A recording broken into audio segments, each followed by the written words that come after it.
Lakle Inspector Tayai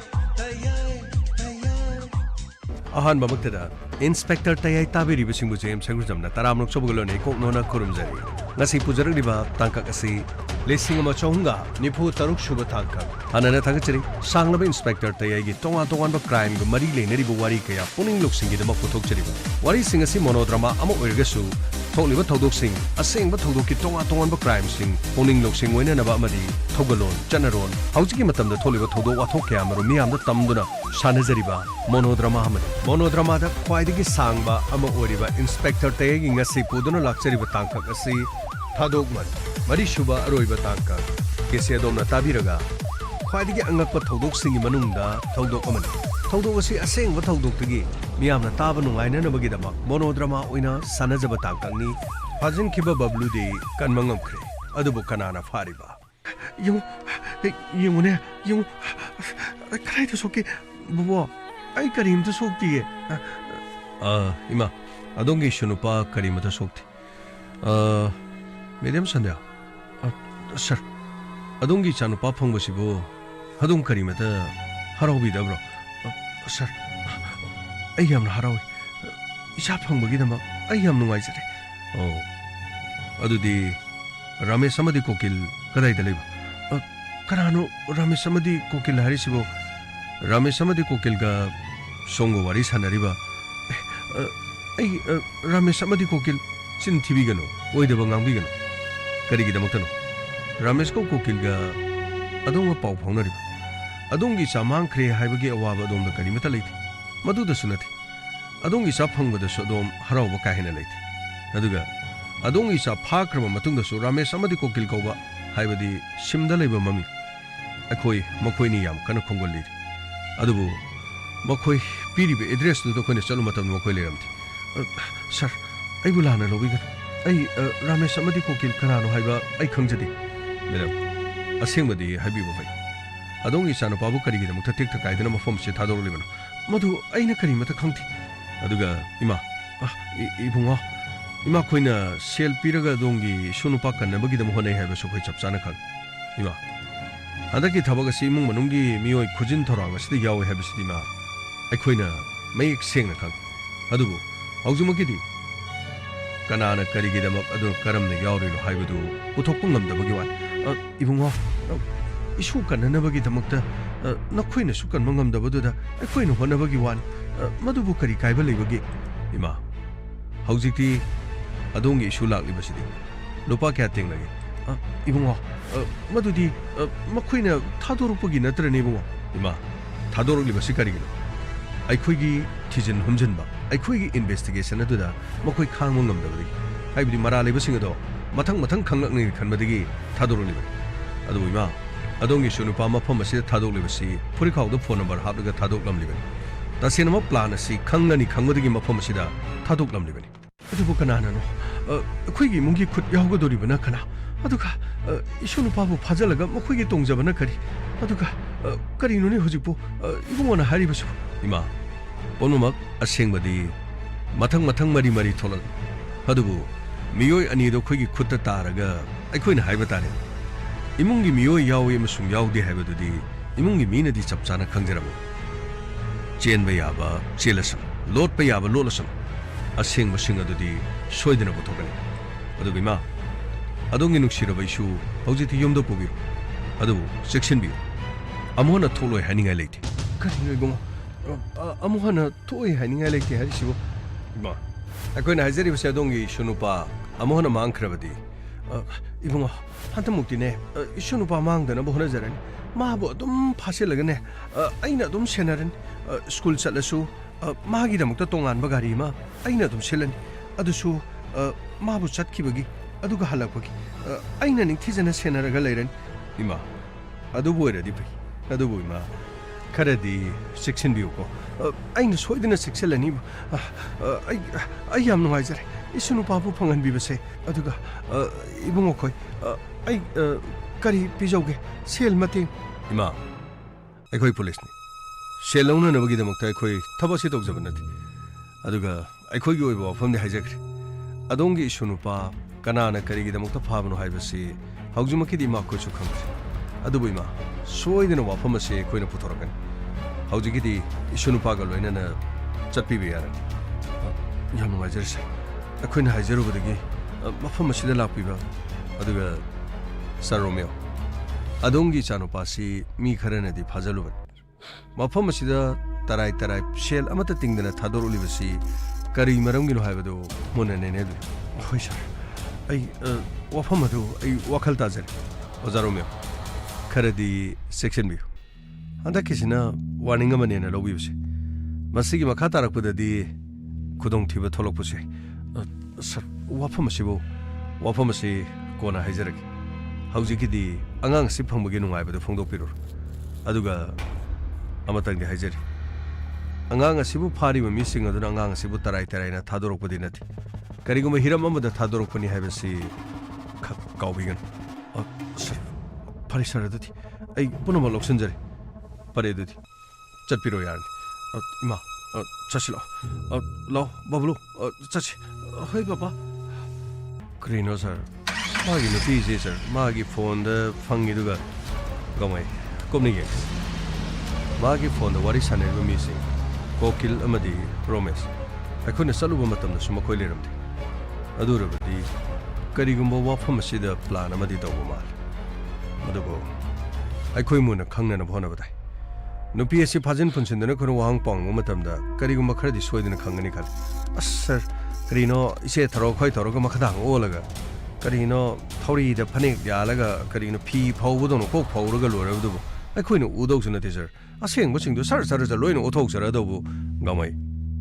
ꯃꯗꯨ ꯌꯥꯗꯕꯒꯤꯅꯤ ꯁꯥꯔ ꯑꯁ ꯑꯣꯟꯊꯣꯛꯅ ꯆꯥꯈ꯭ꯔꯦꯗ ꯁꯥꯔ ꯃꯥꯒꯁꯨ ꯋꯥꯔꯤ ꯁꯥꯟꯅꯔꯦ ꯈꯪꯉꯕ ꯃꯥꯒꯤ ꯅꯝꯕꯔ ꯑꯣꯏꯕꯗꯨꯕ ꯁꯥꯔ ꯒꯃꯩ ꯃꯗꯨꯒꯤ ꯃꯇꯝ ꯂꯥꯛꯈꯤꯅꯤ ꯃꯄꯨꯔꯣꯏꯕꯒ ꯑꯩ ꯀꯔꯤꯒꯨꯝꯕ ꯈꯔꯗꯤ ꯋꯥꯔꯤ ꯁꯥꯟꯅꯈꯤꯅꯤ ꯑꯁ ꯁꯥꯔ ꯃꯄꯨꯔꯣꯏꯕꯗꯁꯨ ꯀꯔꯤꯅೋ ꯃꯆꯥ ꯐꯪꯖꯔꯕꯅꯤꯅ ꯍꯔꯥꯎ ꯆꯠꯈ꯭ꯔꯦ ꯀꯔꯤꯅꯣ ꯃꯈꯣꯏꯒꯤ ꯃꯕꯣꯛꯇꯨꯗꯤ ꯁꯦꯟꯗꯨ ꯀꯔꯤꯅೋ ꯁꯥꯃꯨ ꯂꯣꯏꯕꯤ ꯍꯥꯏꯕ꯭ꯔꯥ ꯀꯔꯤꯅꯣ ꯁꯥꯔ ꯑꯩꯗꯤ ꯁꯥꯃꯨ ꯂꯣꯏꯕꯤ ꯍꯥꯏꯕꯗꯨꯗꯤ ꯈꯪꯗꯗꯅ ꯍꯥꯏꯔꯨꯔꯦ ꯁꯥꯔ ꯑꯁ ꯃꯥꯒꯤꯁꯤꯕꯨ ꯁꯦꯟꯁꯤꯕꯨ ꯕꯣꯔꯥ ꯂꯩꯕ꯭ꯔꯥ ꯈꯪꯗꯦ ꯄꯨꯂꯤꯁꯇꯁꯨ ꯀꯔꯤꯅꯣ ꯑꯩꯈꯣꯏꯗꯁꯨ ꯁꯦꯟꯗꯨ ꯃꯁꯨ ꯅꯨꯄꯥꯗꯨ ꯀꯟꯕꯤꯕꯒꯤꯗꯃꯛ ꯁꯦꯟ ꯂꯧꯒꯦꯔꯥ ꯀꯥꯏꯅ ꯍꯥꯏꯗꯅꯒꯁꯨ ꯇꯧꯔꯤꯌꯦ ꯁꯥꯔ ꯀꯔꯤꯅꯣ ꯑꯩꯈꯣꯏ ꯄꯨꯂꯤꯁꯁꯤꯕꯨ ꯀꯔꯤ ꯑꯣꯏꯅ ꯎꯔꯕꯅꯣ ꯈꯪꯗꯦꯅꯦ ꯁꯥꯔ ꯀꯅꯥꯒꯨꯝꯕ ꯈꯔꯅ ꯁꯦꯟꯗ ꯑꯆꯥꯔ ꯑꯃꯗ ꯈꯔ ꯑꯣꯏꯖꯜꯂꯒꯤ ꯑꯣꯏꯊꯛ ꯇꯧꯕꯒꯤ ꯈꯔ ꯂꯧꯋꯦ ꯈꯣꯠꯂꯦ ꯍꯥꯏꯕꯗꯨꯗ ꯁꯥꯔ ꯑꯩꯈꯣꯏꯁꯦ ꯃꯤꯅ 10 ꯆꯞꯄꯤ 20 ꯆꯞꯄꯤ 50 ꯆꯞꯄꯤ 100 ꯆꯞꯄꯤ ꯀꯔꯤꯅꯣ ꯁꯥꯔ 50 ꯆꯞꯄꯤꯒꯨꯝꯕ ꯀꯔꯤꯒꯨꯝꯕ ꯑꯣꯏꯔꯖꯥꯠꯂ ꯃꯣꯏꯒꯤ ꯃꯃꯤꯠꯇ ꯀꯔꯤ ꯑꯣꯏꯅ ꯎꯔꯖꯥꯠꯅꯣ ꯈꯪꯗꯦ ꯁꯥꯔ ꯒꯃꯩ ꯆꯠꯅꯕ ꯇꯧꯁꯤ ꯁꯥꯔ ꯑꯁ ꯑꯣꯟꯊꯣꯛꯅ ꯆꯥꯛꯇꯤ ꯆꯥꯈ꯭ꯔꯦꯗ ꯁꯥꯔ ꯒꯃꯩ ꯁꯣꯔꯤ ꯁꯥꯔ ꯆꯠꯁꯤ ꯁꯟꯇꯣꯁ ꯁꯥꯔ ꯑꯩꯈꯣꯏꯅ ꯃꯈꯣꯏꯒꯤ ꯌꯨꯝ ꯑꯗꯨꯗ ꯆꯠꯂꯨ ꯃꯇꯝꯗ ꯂꯩꯔꯝꯗꯦ ꯑꯗꯨꯕꯨ ꯃꯐꯝ ꯑꯗꯨꯒꯤ ꯑꯦꯗ꯭ꯔꯦꯁꯇꯨ ꯑꯔꯥꯟꯕꯅꯤ ꯍꯥꯏꯕ ꯋꯥꯐꯝ ꯍꯥꯏꯔꯤ ꯁꯥꯔ ꯁꯤꯝꯁꯤ ꯕ꯭ꯂꯦꯛꯇ ꯂꯧꯕ ꯑꯣꯏꯒꯅꯤ ꯁꯥꯔ ꯍꯧꯖꯤꯛꯁꯨ ꯁꯤꯝꯁꯤ ꯕ꯭ꯂꯦꯛꯇ ꯄꯥꯏꯕꯗꯃꯛ ꯌꯥꯎꯔꯦ ꯃꯁꯥꯒꯤ ꯃꯤꯡꯗ ꯂꯩꯇꯕ ꯃꯇꯝꯗ ꯀꯔꯤ ꯈꯨꯗꯣꯡꯊꯤꯕ ꯊꯣꯛꯂꯛꯀꯅꯤ ꯍꯥꯏꯕꯁꯤ ꯑꯗꯨꯒ ꯑꯩꯈꯣꯏꯅ ꯀꯣꯀꯤꯜ ꯑꯃꯗꯤ ꯔꯣꯃꯦꯁ ꯍꯥꯏꯗꯨꯅ ꯊꯤꯔꯨꯔꯤꯕꯁꯤꯗꯤ ꯃꯐꯝ ꯑꯗꯨꯗꯗꯤ ꯂꯩꯔꯝꯗꯦ ꯇꯁꯦꯡꯅꯗꯤ ꯀꯣꯀꯤꯜ ꯅꯠꯇ꯭ꯔꯒ ꯔꯥꯃꯦꯁ ꯃꯈꯣꯏꯅꯤꯒꯤ ꯃꯃꯤꯡꯁꯦ ꯑꯁꯦꯡꯕ ꯑꯣꯏꯔꯤꯕ꯭ꯔꯥ ꯅꯠꯇ꯭ꯔꯒꯅ ꯑꯇꯣꯞꯄ ꯃꯃꯤꯡ ꯑꯃꯃꯝ ꯀꯧꯕ ꯖꯥꯠꯂꯥ ꯃꯈꯣꯏ ꯑꯁꯦꯡꯕ ꯀꯗꯥꯏꯋꯥꯏꯗꯒꯤꯅꯣ ꯃꯗꯨꯅ ꯍꯧꯖꯤꯛ ꯑꯩꯈꯣꯏꯅ ꯊꯤꯒꯗꯕꯁꯤ ꯑꯁ ꯈꯪꯗ꯭ꯔꯦꯗ ꯀꯔꯤꯅꯣ ꯑꯩꯈꯣꯏꯒꯤ ꯃꯥꯡꯗ ꯂꯩꯔꯕꯗꯨꯗꯤ ꯁꯥꯔ ꯑꯩꯈꯣꯏꯅꯁꯨ ꯐꯥꯍꯧꯗꯦ ꯑꯗꯨꯒ ꯁꯥꯔ ꯍꯧꯖꯤꯛ ꯈꯛꯇ ꯑꯩꯈꯣꯏꯅ ꯈꯣꯡꯒꯠ ꯂꯩꯒꯗꯧꯔꯤꯁꯤꯕꯨ ꯒꯃꯩ ꯁꯥꯔ ꯇꯉꯥꯏꯐꯗꯕꯅꯤ ꯇꯧꯗꯕ ꯌꯥꯗꯕꯅꯤ ꯑꯩꯈꯣꯏ ꯊꯤꯔꯤꯕ ꯃꯤꯁꯤꯡ ꯑꯗꯨ ꯑꯦꯗ꯭ꯔꯦꯁꯁꯤ ꯆꯨꯝꯃꯒ ꯃꯤꯗꯤ ꯂꯥꯜꯂꯝꯃꯤꯗꯅ ꯂꯥꯛꯑꯣ ꯆꯠꯅꯕ ꯇꯧꯁꯤ ꯐꯅꯤ ꯁꯥꯔ ꯑꯁ ꯈꯪꯗ꯭ꯔꯦꯗ ꯀꯔꯤꯅꯣ ꯍꯨꯔꯥꯟꯕꯁꯤꯡꯅ ꯀꯔꯤꯅꯣ ꯄꯨꯂꯤꯁꯇꯒꯤ ꯍꯦꯟꯅ ꯍꯩꯁꯤꯡꯕꯁꯤ ꯍꯦꯟꯗꯣꯛꯈ꯭ꯔꯦ ꯊꯧꯔꯣꯅꯦ ꯒꯃꯩ ꯐꯅꯤ ꯁꯥꯔ ꯑꯁ ꯈꯪꯗ꯭ꯔꯦꯗ ꯀꯔꯤ ꯍꯥꯏꯒꯗꯕꯅꯣ ꯀꯅꯥꯕꯨ ꯑꯣꯏꯔꯤꯕ ꯀꯔꯤꯅꯣ ꯃꯥꯒꯤ ꯅꯨꯄꯤꯗꯨ ꯐꯥꯔꯗꯤ ꯀꯣꯛ ꯌꯥꯔꯕꯅꯤ ꯇꯧꯔꯤꯁꯦ ꯑꯩꯈꯣꯏ ꯁꯥꯔ ꯀꯔꯤꯕ ꯒꯃꯩ ꯁꯥꯔ ꯀꯔꯤꯁꯨ ꯍꯥꯏꯗꯦ ꯁꯥꯔ ꯑꯩꯅ ꯍꯥꯏꯕꯁꯦ ꯑꯃꯨꯛ ꯇꯥꯔꯒ ꯂꯩꯔꯝꯃꯤꯅꯤ ꯈꯪꯗꯦꯗ ꯑꯩꯈꯣꯏ ꯁꯥꯔ ꯍꯥꯏ ꯔꯣꯃꯤꯌꯣ ꯏꯃꯥ ꯀꯔꯤ ꯍꯥꯏꯒꯦ ꯏꯃꯥ ꯂꯥꯎꯅꯦ ꯁꯤꯗ ꯏꯃꯥ ꯋꯥ ꯑꯃꯇ ꯍꯥꯏꯒꯦꯅꯦ ꯀꯩꯗꯧꯔꯒꯦ ꯏꯃꯥ ꯑꯉꯥꯡ ꯀꯩꯁꯨ ꯇꯧꯗꯦ ꯑꯉꯥꯡꯗꯣ ꯆꯠꯂꯕꯁꯨꯅ ꯑꯩꯒ ꯆꯠꯀꯅꯤ ꯑꯗꯨꯒꯅꯦ ꯁꯟꯙ꯭ꯌꯥꯒ ꯄꯨꯟꯅ ꯆꯠꯂꯁꯨ ꯑꯩ ꯆꯠꯀꯦꯕ ꯏꯃꯥ ꯑꯩꯅ ꯆꯠꯂꯁꯨ ꯌꯥꯏ ꯀꯗꯥꯏꯗꯒꯤ ꯅꯪꯅ ꯆꯠꯄ ꯌꯥꯗꯧꯔꯤꯒꯦꯅꯦ ꯅꯪꯒꯤ ꯑꯣꯐꯤꯁꯀꯤ ꯊꯕꯛ ꯑꯗꯨꯒ ꯑꯣꯏꯔꯔꯣꯏꯗꯧꯕ ꯋꯥꯅꯤꯁꯦ ꯏꯃꯥꯅꯅꯦ ꯁꯟꯙ꯭ꯌꯥꯒ ꯇꯧꯔꯒ ꯑꯗꯨꯝ ꯁꯤꯜꯂꯒ ꯆꯠꯈꯤ ꯑꯗꯣ ꯉꯔꯥꯡ ꯄꯨꯂꯤꯁꯅ ꯀꯩꯅꯣ ꯑꯩꯈꯣꯏ ꯂꯥꯛꯄꯗ ꯍꯥꯏꯔꯤꯗꯨꯕꯨ ꯑꯉꯥꯡ ꯐꯥꯔꯤꯕ ꯃꯤꯁꯤ ꯑꯩꯈꯣꯏꯒꯤ ꯏꯃꯨꯡꯗꯒꯤ ꯍꯥꯏꯕ꯭ꯔꯥ ꯀꯔꯤꯅꯣ ꯏꯃꯥ ꯄꯨꯂꯤꯁꯀꯤ ꯋꯥꯐꯝꯁꯤ ꯌꯥꯝꯅ ꯂꯨꯔꯦ ꯑꯗꯨꯕꯨ ꯄꯨꯂꯤꯁꯅ ꯅꯝꯕꯔ ꯈꯔꯗꯒꯤ ꯊꯤꯔꯒ ꯃꯤ ꯈꯔ ꯀꯣꯏꯊꯤ ꯊꯤꯔꯨꯕ ꯑꯣꯏꯔ ꯃꯥꯜꯂꯦ ꯑꯗꯨꯕꯨ ꯃꯤꯁꯤꯡ ꯑꯗꯨ ꯑꯦꯗ꯭ꯔꯦꯁ ꯑꯣꯟꯅꯔꯝꯃꯦ ꯍꯥꯏꯔꯤ ꯏꯃꯥ ꯑꯩꯁꯨ ꯑꯍꯤꯡꯁꯦ ꯇꯨꯝꯗꯦ ꯑꯩꯁꯨ ꯋꯥꯈꯜ ꯃꯑꯣꯡ ꯑꯃ ꯈꯜꯂꯤ ꯍꯩ ꯋꯥꯈꯜ ꯃꯑꯣꯡ ꯈꯟꯕ ꯌꯥꯕ ꯅꯠꯇꯦꯅꯦ ꯊꯣꯛꯈ꯭ꯔꯕꯗꯤ ꯊꯣꯛꯈ꯭ꯔꯦ ꯑꯩꯈꯣꯏꯅ ꯁꯤꯗꯒꯤꯗꯤ ꯈꯔ ꯍꯦꯟꯅ ꯆꯦꯛꯁꯤꯜꯂꯒ ꯂꯣꯏꯔꯦꯗꯅ ꯀꯅꯥꯅ ꯀꯔꯤ ꯇꯧꯔꯨꯅꯦꯒꯦꯅꯦ ꯏꯃꯥ ꯑꯗꯨꯕꯨ ꯑꯉꯥꯡ ꯑꯁꯤ ꯐꯥꯔꯤꯕ ꯀꯅꯥꯅꯣ ꯍꯥꯏꯕꯗꯨꯗꯤ ꯑꯩꯈꯣꯏꯅ ꯈꯪꯕ ꯅꯠꯇ꯭ꯔꯦꯗꯅ ꯏꯃꯥ ꯑꯩꯈꯣꯏꯒꯤ ꯅꯥꯛꯇ ꯅꯛꯅ ꯂꯩꯔꯒ ꯑꯩꯈꯣꯏꯅ ꯎꯗ꯭ꯔꯕꯗꯤ ꯏꯃꯥ ꯃꯇꯨꯡꯗꯁꯨ ꯈꯨꯗꯣꯡꯊꯤꯕꯁꯤ ꯊꯣꯛꯂꯣꯏ ꯍꯥꯏꯅꯤꯡꯉꯥꯏ ꯂꯩꯇꯦꯅꯦ ꯏꯃꯥ ꯀꯔꯤꯅꯣꯅꯦ ꯏꯕꯨꯡ ꯑꯆꯧꯕ ꯅꯪꯅ ꯉꯥꯡꯉꯤꯗꯨꯕꯣ ꯅꯪꯅ ꯍꯥꯏꯅꯤꯡꯉꯤꯁꯤ ꯀꯔꯤꯅꯣ ꯅꯠꯇꯦ ꯀꯔꯤ ꯍꯥꯏꯅꯤꯡꯉꯤꯅꯣ ꯍꯥꯏꯕ ꯏꯃꯥ ꯑꯩ ꯀꯔꯤꯁꯨ ꯍꯥꯏꯅꯤꯡꯕ ꯅꯠꯇꯦ ꯑꯩ ꯕꯕ꯭ꯂꯨꯒꯁꯨ ꯋꯥꯔꯤ ꯑꯍꯤꯡ ꯆꯨꯞꯄ ꯁꯥꯟꯅꯔꯕꯅꯤ ꯕꯕ꯭ꯂꯨꯅ ꯂꯤꯔꯛꯏꯕ ꯋꯥꯔꯤꯗꯨꯗꯗꯤ ꯅꯁꯨ ꯅꯨꯄꯥꯅ ꯃꯐꯝ ꯑꯗꯨꯗ ꯅꯨꯡꯉꯥꯏꯅ ꯂꯩ ꯄꯤꯖ ꯄꯤꯊꯛꯄ ꯁꯥꯟꯅꯕ ꯈꯣꯠꯅꯕ ꯑꯗꯨꯕꯨ ꯀꯤꯗꯅꯦꯞ ꯇꯧꯔꯤꯕ ꯃꯤ ꯑꯃꯅ ꯑꯉꯥꯡꯗꯨꯕꯨ ꯑꯗꯨꯛ ꯂꯨꯅ ꯇꯧꯕ ꯌꯥꯕ꯭ꯔꯥ ꯀꯔꯤꯅꯣꯅꯦ ꯏꯕꯨꯡ ꯑꯗꯨꯕꯨ ꯃꯣꯏꯗꯤ ꯃꯃꯥꯏꯒꯁꯨ ꯂꯣꯏꯅ ꯈꯨꯝꯖꯜꯂꯦ ꯍꯥꯏꯕ꯭ꯔꯥ ꯅꯠꯇꯦ ꯏꯁꯨꯅ ꯍꯥꯏꯕꯗꯗꯤ ꯃꯁꯛꯁꯨ ꯑꯃꯠꯇ ꯈꯪꯗꯦ ꯍꯥꯏ ꯀꯝꯗꯧꯕꯅꯣ ꯃꯤ ꯏꯃꯥ ꯑꯗꯨꯅꯤꯅꯦ ꯈ꯭ꯋꯥꯏꯗꯒꯤ ꯂꯨꯔꯤꯕꯁꯤ ꯌꯨꯝ ꯑꯁꯤꯗ ꯑꯩꯈꯣꯏꯅ ꯍꯦꯛ ꯊꯕꯛ ꯆꯠꯊꯣꯛꯈꯤꯕ ꯃꯇꯝꯗ ꯑꯩꯈꯣꯏꯅꯗꯤ ꯈꯪꯕ ꯑꯗꯨꯒ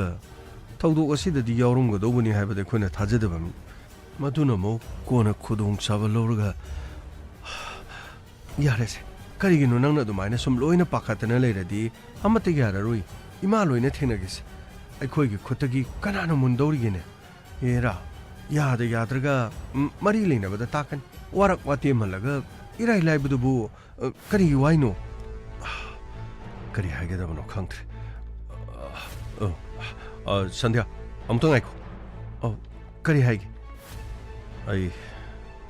ꯅꯪꯅ ꯄꯥꯏꯕ ꯐꯣꯟ ꯅꯝꯕꯔꯗꯨ ꯍꯧꯖꯤꯛ ꯅꯪꯒꯤ ꯅꯅꯥꯛꯇ ꯂꯩꯕ꯭ꯔꯥ ꯀꯅꯥꯅ ꯄꯥꯏꯔꯤ ꯀꯩꯅꯣ ꯀꯅꯥꯅ ꯄꯥꯏꯔꯤꯒꯦ ꯍꯥꯏꯁꯤꯕꯨ ꯀꯅꯥꯅ ꯄꯥꯏꯗꯧꯔꯤꯒꯦ ꯑꯩꯒꯤ ꯐꯣꯟ ꯅꯝꯕꯔꯗꯤ ꯑꯅꯧꯕ ꯑꯃ ꯄꯥꯏꯔꯦ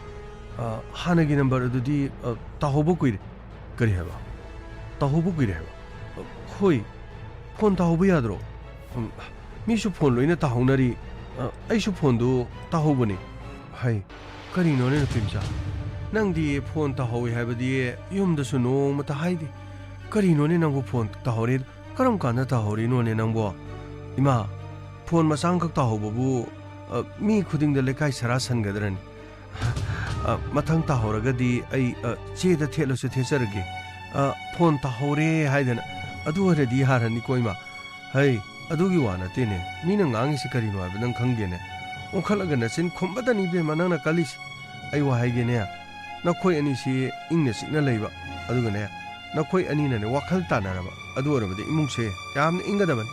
ꯏꯃꯨꯡ ꯑꯁꯤꯗ ꯏꯪꯗꯕꯒꯤ ꯊꯕꯛ ꯑꯃ ꯌꯥꯎꯔꯤꯁꯦ ꯅꯈꯣꯏ ꯑꯅꯤꯅ ꯋꯥꯈꯜ ꯇꯥꯗꯕ ꯏꯃꯥ ꯌꯥꯔꯦ ꯋꯥꯐꯝ ꯑꯁꯤ ꯇꯣꯛꯑꯁꯤ ꯑꯗꯨꯗꯤ ꯅꯪꯒꯤ ꯑꯅꯧꯕ phone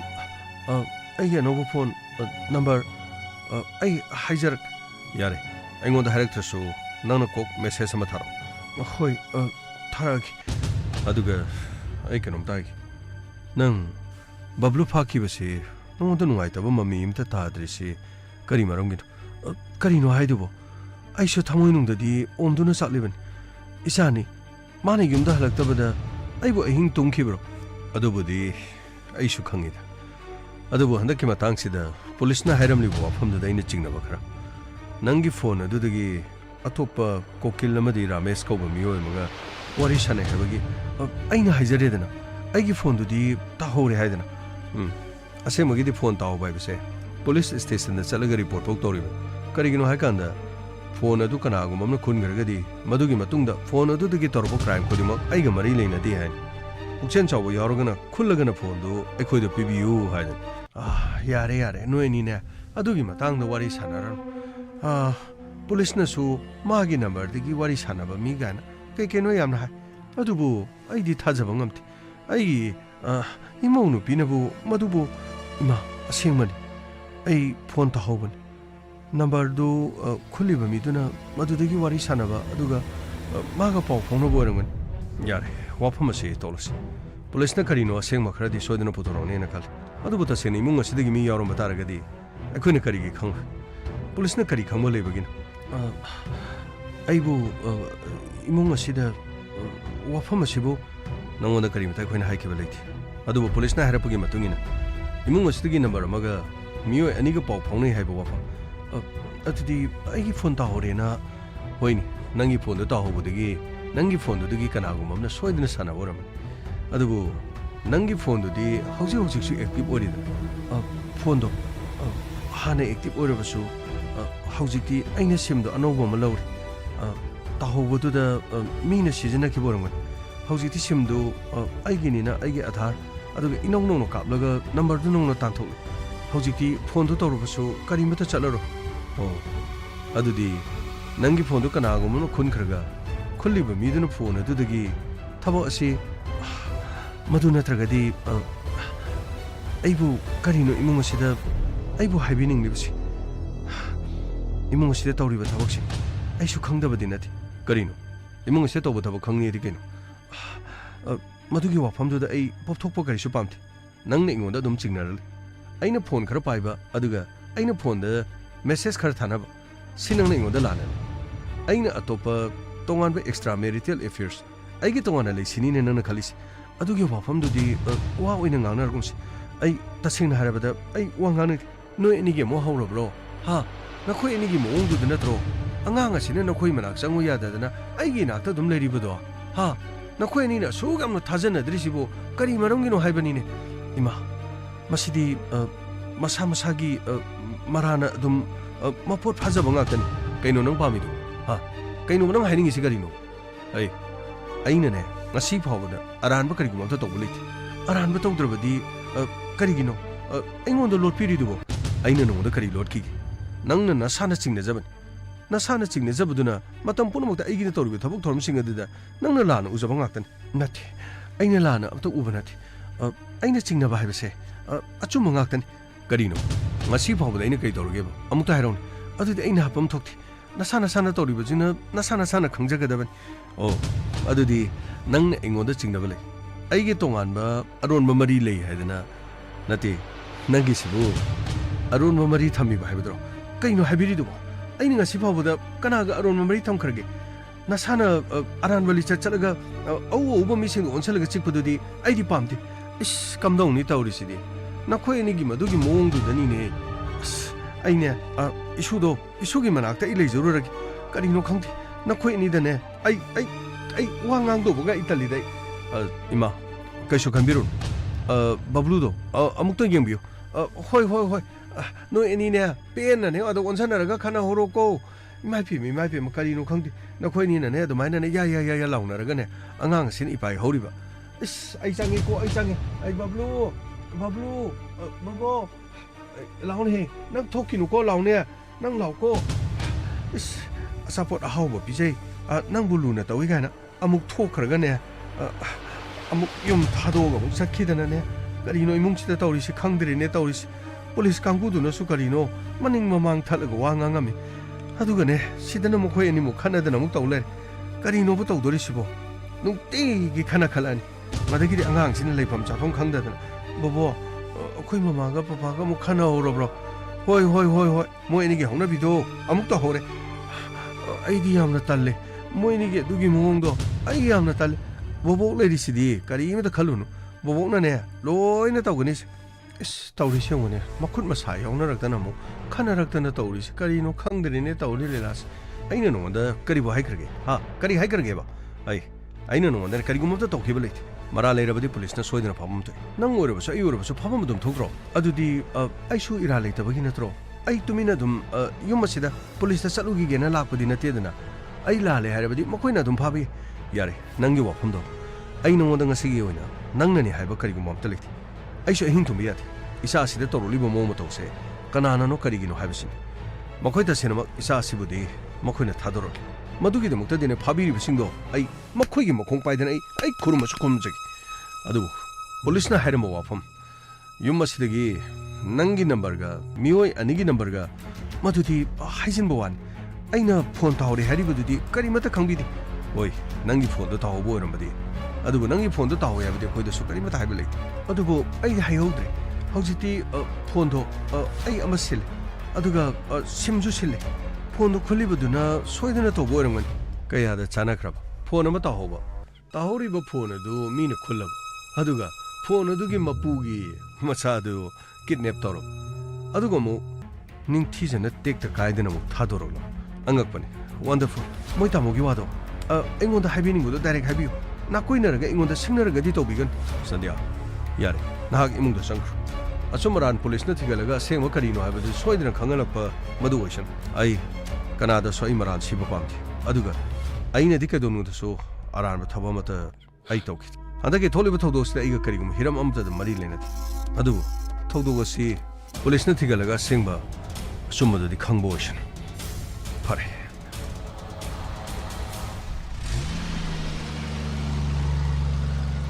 Karino madam tabala isi bo thaja dana kramai to bojanon Karino madam Karino good morning madam gamai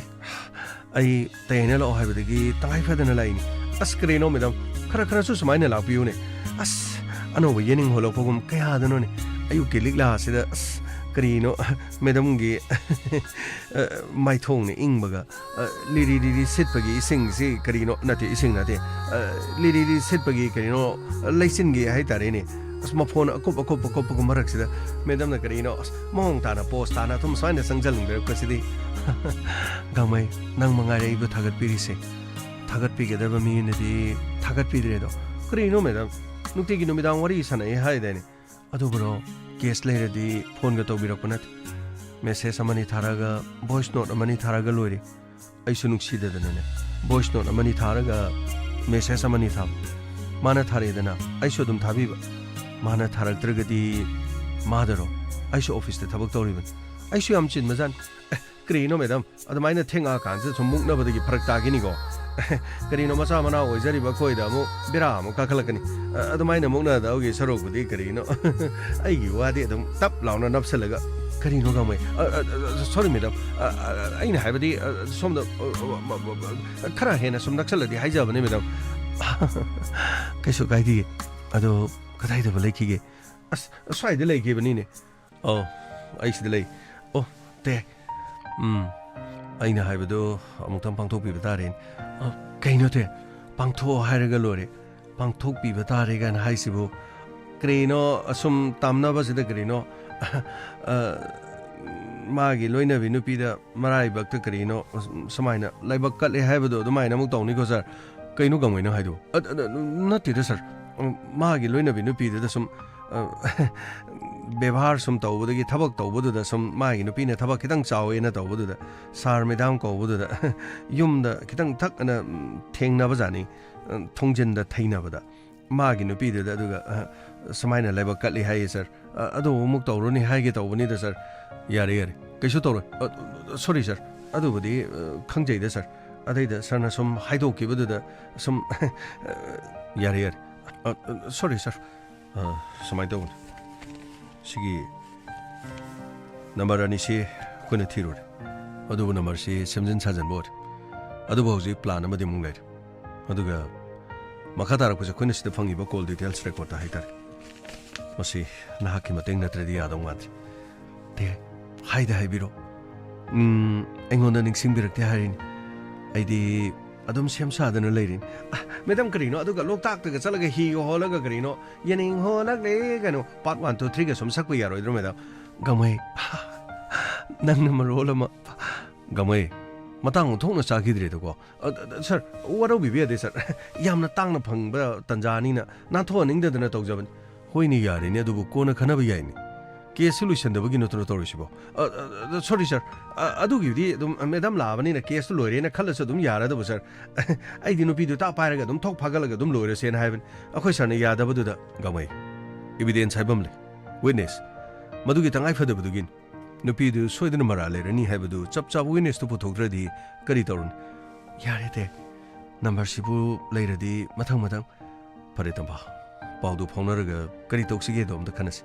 lo amta sonda manung chang phamina silo madam adudi ai cha gumba yai gamai cha yani sa do Karino pungkhai mo pung mo dum lola ga lore ne Karino wari do sanari ngai de lai ngai de Karino pakhang lai sabi gi oibo wari so khara dum sana biramu Karino sidai de lei ba pakhang jing jo loina pangjan lai Karino pakhang ngai de loina khanga ga Karino loina panglai de lei ra ba khang di ai cha su pujar gi bedam ngaktang sida phambiramo gamai irang yamna torokin ko sir irang ina ti sir yare bate angang sida pangang ngang gi na ti da mana tori mong siung nang ge le di adum sena do gi le sida pami se pamong gang go den nga le se thari yang kan nga le kari to nom gi yang kan mathanda na kan sida mo phing chong ga mong le de nang bula di ma di irang yamna fei to ja sanu ba kari to ya gi ai di ma gi mong siam nung si adugi wa di akhui me yang gi thawai ni den akhui shunung si ri ni nang ten nung si ba na ti hoi ba adu hauji kamai tok se gano kamai to bai babu number sidigi mathang hongol liba tare ngamna na ba akhui na khudum chana na hona bata adugi di ai dum tok jaragi madam ai amta sangjaraki ai na haidra chatki baga lai sure na madam cha si khara kuina lon ge taw ne daida krino cha si inau no na khoi gi lo la ga leram ba hai ba tare ada sum madam na inga ga lai ba do da nungai ja da na khara hana pithak ni e ta gi taw sida leire amthang thapiyo adum chari bane nang hana thaga yenga bro kadai digi no do sir nana obu krino asa nga o phai do na krino mi gi cha da ba aina hana thak taw ko dro sir nang na sari bane hai du di sir sari bane hai di sir aina pai ga pujar ko matam na po pu do sir adu digi ni sir po di dum sare da na dum sara de dum ingdra bane sir ingda ba hai bas de dum lumbo dum sara ma da bane lumbo hai si de dum pra ing ba di na tre da ko sir tawri siung ko sir re ga mai ai thak jar ge yare thamo aduga nang chu phamo yarni madam ai de som lepna kara som ngai jai ngasai ke ai khabar pa ba ge ai kuina phamjaru re aduna som lepaga lei jaba sina ngai jai madam adu jun rai dum to poro udana aduga ai khoi de lemina gi as adu budi yaba aina ma poro pa hai ba je karino ma bu chen ba thoidro mana sida mo aina puraga la di akoi khon da su gamaina jun rai puraga chakre ha di as mini am ngang na ni da madam kasu toroi mache gi marak te chatpane na hair ge yaba du makoi gi mung manung gi phone number piro ai ga wari sanaraga ai de nong matang warsu leini dana la kula di nong matang na te da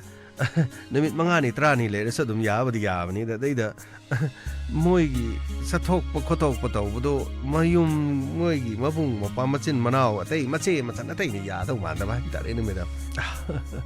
adu re na ai no mata mai long da chalaga ma bu lo ru ta re dan kri no akhoi madam de phagi ge cham na taw yam na nungai je adu gamai jon rai se nong di nung sibra as kri no ne du wa ba de madam da akhoi sarte na nung siba do adu ga cham manai da adu mai na dum ai na sa dum nung siba adu re di nung sira maroi bu kri no hari je bo sar na madam nung siba do ma di nung siba yodra bane hanta kra bane nung siba da mai hai cham kra bane aduna ke se dum taw le ra nong phadong ne nung siga hai ba si di tabu ta de ma gi di chak chari bra kai dori thabuk chali bra kadai de le karamba case ki loiri si khaktan halabra yumda le rabra chak chara bra tumma bra loiri si khaktan madam adu di ai so jun rei da dumai na sum tawi kari hai ba nang su tawi hai ba madam thabak na hai ba dare da som da gari no huran ba ta na ri ngai du da nang yam nung si ge hai ba di ya da bani na som na kan da ko khara samjan ba hai ba dare ni ko madam is na khoi chamana ri bo re madam adu gi wana te da thamoi de dum si jari du di madam tawri jong ko sir phone hai sir ngai ko phone hai hello kari hai ba hauji bo pare du mafam adu de section me kop na hom sing na leram ngasi di ai khoi gi khut gi ma khoi na thok tu na chat phangam loi hoi ne du di lai ne nate ai khoi di ko na lakne yare madu gi dong to plan toro hoi mag mafam sil le pare du di hoi ne yare ma kai yang na lakne tamage du di kari no te plan du gi matu gi da thawak tor se chana ba tor se gamai sir gari thawdor sir hauji hoi ni ni phani sir madam cha dum to thapiyo 그리노 차도 탁도 바다래 차도 기대 탁비요 강웨이 야리 가리 톡도론 파니셔 가리데 좀 살라가 좀 톡독 저러게 저 아때 거기 팀 거도로 파니셔 담바 마포마드다 플랜 게 맞둥이나 호이 때 아이로이나 마 스웨덴의 마이 파는 보내서 아다가 마포마드다 팅너스 파리도디 바우 포너스 로 토스로 강웨이 주가리 알뜰래 호이 자시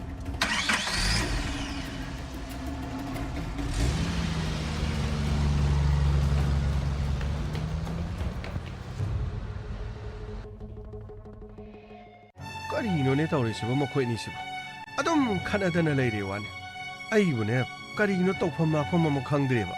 온첸나라가 좀 농아나게 놈이 따보 놈이 당수 아마수주 타박절로 하를 카나바 까리노 먹고이니네 타자나다나 타오리시고 이스 아이네 아이 앙앙시 보르가 까다이드노 뭐 이자 크레스를 강디네 이보 까리노노 코이니네 타오리두보 하 또로이 들어 이마 아이네 나티 마하나 호붕아간 아이디 카나바 카리쇼 파마나티 이마 아이쇼 카나바 팜티 마나 이부 타즈디 아두고 마나 쩨리블리사수 마 잉고다 하이도티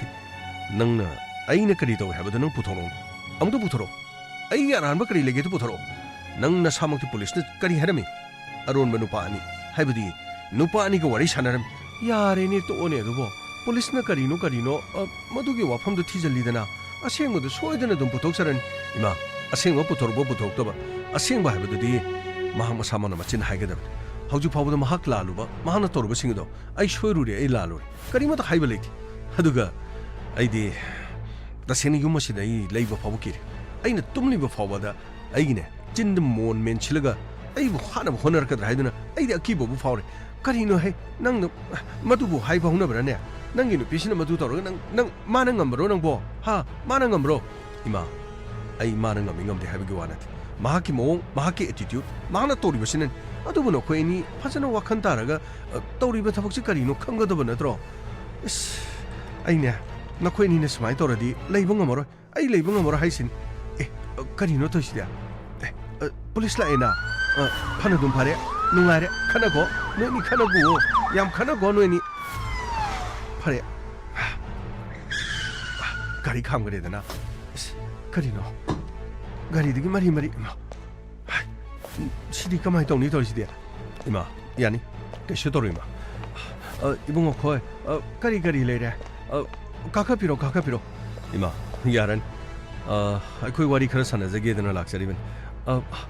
라와라 카칼로 이몽어 시데네 레이팜 사펑거 강드르 보니다 카나버가 차이나버가 라우나버가 까리노 토폼 라폼 암도 강드레 이봉어 코이 라잉에데네 아묵도 비사르 토게수 아묵도 토비럼 करिनो हाबिरसिमा इमुंगसे खना चैनरिबना ओ यंगोय तु मखोय एनिसे अदम नहानगिदने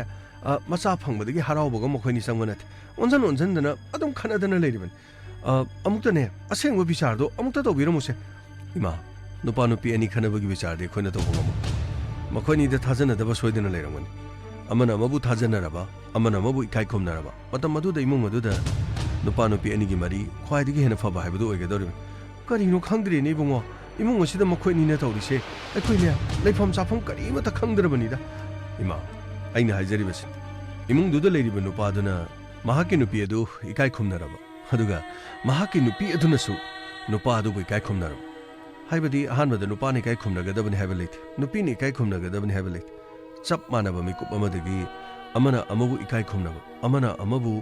नुक्सिनरबा अदुरबदिने हेना अचेतपा मरि अदुमक लेगिनि फना cell थोम पाइरबा फना सना रुपा लेरबा इमुंग अदुदा लेरिबा नुपा नुपि अनिमक्तुना मखोय अनि अमना अमबु respect तौनद्रबा अमना अमबु इकाय खुमनद्रबा अदुरबदि मसा मथंदा नुक्सिनबदि लाप थोरकपा हाइबदु मसाना ताबन नंगनदि lamina किबदिगे अदुबु थमोयगि ओइबा मरिदि लाप थोकनरकनि थमोयगि ओइबा मरि लाप थोकनरबदि लेमिनरबसु लेमिनरि हाइबदुदन यंसिनबदा हुइ हौदोंग लोइनबा यादबगुम मखोय अनि दुम इंथोनरकु मसाना ताबन इबुंगो मदुनि तौरिसे अखोयगी इमुंगदा तौरिसे मदुमंगनि करिनो खोय इमुंगसिदा चाबा थक्पा वाटबा नथि हराव लेबे करिनो मसिदैदने नंगना फोन मेलगा अरोन मलि चचली अदुगा मु नहान इबुंगोनाने करिनो फोन नंबर अनि खक फंगे हाइब्रा करिनो मदुगी वाफमदुदगिने इस इसानुपासि सो मुक्तोइबा लोइरे मदुगी वाफमदुदा हाइ लेरेने इबुंगो करिनो असेंगबदु कमाय तोबनो अमुक्ता हाइबियो कैदोबगी इबुंगो इमा पोनुमक्सि ꯑꯩꯅ ꯉꯁꯥꯏꯅ ꯍꯥꯏꯖꯈ꯭ꯔꯦ ꯏꯃꯨꯡ ꯑꯃꯗ ꯂꯩꯔꯤꯕ ꯅꯨꯄꯥ ꯅꯨꯄꯤ ꯑꯅꯤꯅ ꯐꯅ ꯁꯅꯥ ꯂꯨꯄꯥ ꯂꯩꯔꯕꯁꯨ ꯁꯦꯜ ꯊꯨꯝ ꯂꯩꯔꯕꯁꯨ ꯑꯋꯥꯠ ꯑꯄꯥ ꯂꯩꯇ꯭ꯔꯕꯁꯨ ꯃꯈꯣꯏ ꯑꯅꯤꯅ ꯄꯦꯟꯊꯣꯛꯅꯗ꯭ꯔꯕ ꯃꯈꯣꯏ ꯑꯅꯤꯅ ꯑꯃꯅ ꯑꯃꯕꯨ 이카이 컴나드르게디 마스구마 토독시 아두막 토칼 케이스 아시디 얌노 농닝바 케이스 하이버든 아이코이 보고와 할라가 까리 슈나타바 케이스 아마 하이버도 오이람 까리 노니 붕어 까리 슈나타바 케이스 하이버디 가마이 sir 나코이 매담도 부살로 파니 sir 까리노 이붕어 카나노 마 누피 마삭 마토 파자바 왕 싸우바마 이마 라키슨 카나노 마나 누파 마사 아니 마코 참아가 포레시나 이마 아시나니 아동기 눅시르바 이슈도 파전 분세도나 탐합니다 라울라 pudu porong ne mamai si de set ke bam ta hai kari na khoina aigi chu abo ta aigi chu ima amutang ai biku aina so khara thila bane kanano no khoi ha na khoi kanano ima wafam du makhoi loina aingonda hairabane ai wafam du loina dum haijagi ima adongi sunupa bablubu phajin punchilise angang ani sinan angang ani se atai kana sunati adongi imau nupiga loina batina ba haitare karino ne haisibo aigi imau nupiga loina tina ba haibati angang pakhang masa petro pikpa chingse madam sandya aseng masingdu loina haibiro natraga aina haijau haibra natraga 하이헨나바 떡조 하이브라 매담 그리기노 타제드버기부 아돔나 떡와 홍나브라니 쯤에 누피 하이브세 마탐 पुनमक्ता 마푸리버수 징나바니 징나가다바니 징나바 레이트라바디 라이토로키버수 아두부 징나말라수 마두기 아망마 레이바니 봄노막세 타박 코디막다 타와 욕신바 하이브시수 파디페 काहेंजन बाइबसे मतम पुनमक्ता अफबा मतो इति Hiram खुदिमक्ता चाबा थकपा सुबा नोमबा पुनमक्तगी काहेंजनबा अदुगा हेंजन खंजनबा हेंजन चिंगनबा हेंजन नुंसिबा हेंजन पामजबा हेंजन बसे पुनमक वाबन मेदम संदाना पुनमक्से हेंजन Madgi थोकलिबन मेदम अइना अइगी पुकनिंग वाखल aina matam punamakta phathaba ngamthi aibu minambagum aibu miraibi bagum aduga aibu madam sandha aina nga saina haik aigi wafam se aina yamna khanghaina haibanat ai angang sing asdagi machan loina hangjaraga tajaraban madam itima akoi loina haidokre akoi loina haidok ite magi khonjenda akoi si madam jina phone tawre adusu anauba simna mada aduga ite manasu akoi da hairam midna atopa anauba number amada call tawrkani haibido adi ite mo oira boiningdana wari do loina sadore ba aduga makoina kadai dil lai na hangaga akoina mafam do haidore aduga di कारमा सट थौरे दुगा फटकुमदरगा इते मो ओइ बोइनिंगरे दुगा madam से ओइ लेरमे दुगा यौबगा पोपा माइ मिट खंगदगै थाजले फुरे कावरे थिले अस फति फरांग सारे लोइना बक पोपदा इसाजे लेपा बाउ ngамद्रे आहान मद सट हाइदो मदि फदौबा हाइदोक तबदुदा फुबे आबा सुम फुजलकुददगि खांग ngамदना तिबा लोइना हाइदोक्रे हे नखोई नि मफम से लेहेबो खंगम हाय करिगिनो नखोई ना ngang फाइदो हा करिगिनो ngang फाइदो अखोदि ngang फादि हाय ngang फाइ फादि दो नोइ आइ खनानो खंब्रा हाय हायगिरा हायरो दा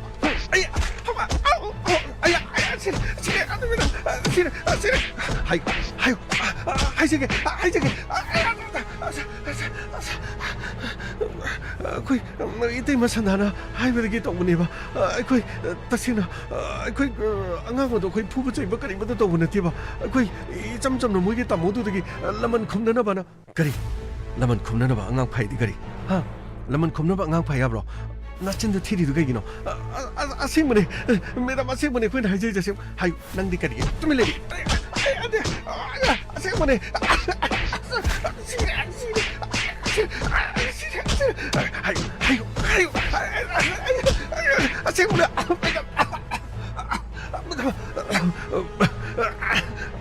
ꯑꯁꯦꯡꯕꯅꯦ ꯃꯦꯗꯥꯝ ꯑꯩꯈꯣꯏ ꯃꯔꯨꯞꯅ ꯍꯥꯏꯁꯦ